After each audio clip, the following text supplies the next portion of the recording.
patriotism until the end, when his conscience finally broke through. In the years after Gottlieb reluctantly returned to Washington, bits of information about his work began to emerge.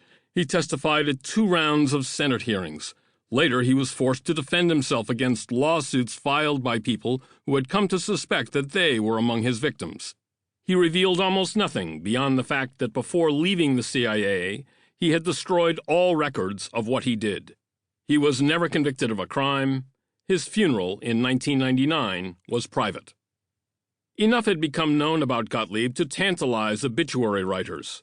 The New York Times published its obituary under the circumspect headline, "Sidney Gottlieb, 80, dies, took LSD to CIA." It called Gottlieb a kind of genius, striving to explore the frontiers of the human mind for his country while searching for religious and spiritual meaning in his life. He served 2 decades as the senior scientist presiding over some of the CIA's darkest secrets. The Los Angeles Times obituary began, "James Bond had Q, the wizard who supplied 007 with dazzling gadgets to deploy against enemy agents. The CIA had Sidney Gottlieb." Others were sharper. The iconoclastic website Counterpunch headlined its obituary, "Pusher, Assassin, and Pimp. U.S. official poisoner dies." Another writer concluded that Gottlieb takes his place among the Jekyll and Hydes of the American 20th century, whether homesteading in Virginia's verdant hills or safeguarding national security with another experimental torture session. Gottlieb stayed loyal to the positivist credo that rational exploration and productive discipline will lead to good. In Britain, where obituaries are famously unrestrained, the tone was biting. The Guardian called Gottlieb everything you have dreamed of in a mad scientist in a pulp novel about the CIA, except that he was real. The Independent said he was living vindication for conspiracy theorists that there is nothing, however evil, pointless, or even lunatic, that unaccountable intelligence agencies will not get up to in the pursuit of their secret wars. The Times was even more vivid. When Churchill spoke of a world made darker by the dark lights of perverted science, he was referring to the revolting experiments conducted on human beings by Nazi doctors in the concentration camps. But his remarks might with equal justice have been applied to the activities of the CIA's Sidney Gottlieb.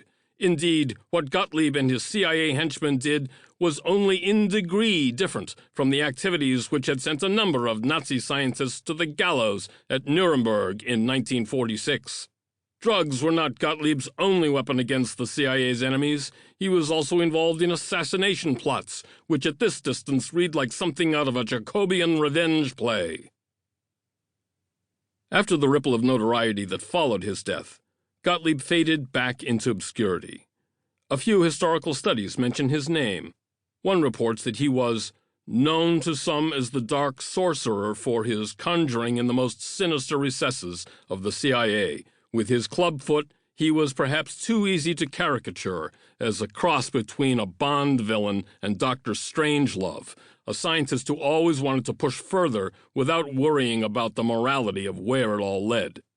In a book called The World's Worst, a guide to the most disgusting, hideous, inept, and dangerous people, places, and things on Earth, Gottlieb is named the maddest mad scientist. The author gives him grudging credit for being smart enough to work for an organization that would not only allow him to poison and murder people with such aplomb, but would also protect him from the consequences awaiting any other sociopath. Gottlieb also turns up briefly in 2 modern American novels. Barbara Kingsolver's Portrait of Life in the Congo, The Poisonwood Bible, refers to his role in the CIA plot to assassinate Prime Minister Patrice Lumumba. She writes that a scientist named Dr. Gottlieb was hired to make a poison that would produce such a dreadful disease, the good doctor later testified at the hearings. If it didn't kill Lumumba outright, it would leave him so disfigured that he couldn't possibly be a leader of men. A character in Norman Mailer's fevered history of American covert action, Harlot's Ghost, discovers a letter from a fictional CIA officer who raves about Gottlieb and calls him cosmic in scope, interested in everything. In the 1960s,